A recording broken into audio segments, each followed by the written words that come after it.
नमस्कार सगळ्यांना. आज आपण करणार आहोत भाकरीचे तुकडे मस्तपैकी झणझणीत. आता मी इकडे ठेवलेली आहे कढई.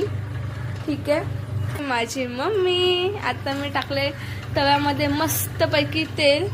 तर मम्मी याच्यामध्ये टाकेल मोहरी, जिरं आणि मस्तपैकी असा कढीपत्ता. मम्मीने टाकलेले आहे मोहरी, जिरं. आता आपण टाकूया सर्व एकत्र असं कांदा, कढीपत्ता आणि मस्तपैकी 4 मिरच्या. मस्तपैकी लाल होईपर्यंत तव्यामध्ये लाल लाल करायचा आहे कांदा.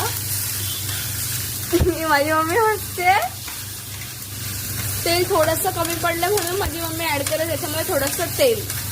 बाजरीच्या भाकरीचे झणझणीत आपण करणार आहोत तुकडे. ही केलेली आहे मटकीची आमटी. याची रेसिपी मी लवकरच आपल्या चॅनलवरती अपलोड करीन. ते आता माझी आई ऍड करते थोडीशी हळद. आता हे जे भाकरीचे तुकडे तुम्हाला एवढे बारीक दिसतात हे मिक्सरमध्ये बारीक केलेले.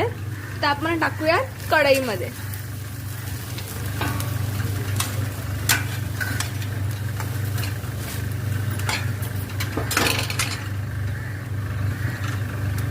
तर ह्याच्यामध्ये आपण लाल तिखट मसाला नाही ऍड केलेला आहे, कारण ह्याच्यामध्ये हिरवी अशी मिरची टाकलेली आहे. त्याच्यामुळे जास्त तिखट पण चांगलं नाही.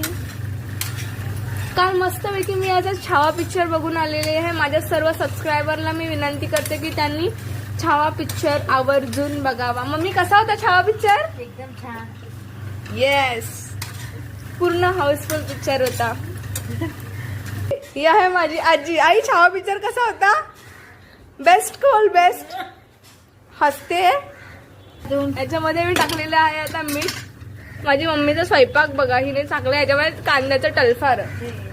उन्हाळा अशा प्रकारे चालू झालेला आहे. तपतपीत ऊन पडलेलं आहे. त्याच्यामुळे घराच्या बाहेर पडताना तोंडाला स्कार्फ नक्की बांधावा, नाहीतर तोंड काळं पडेल.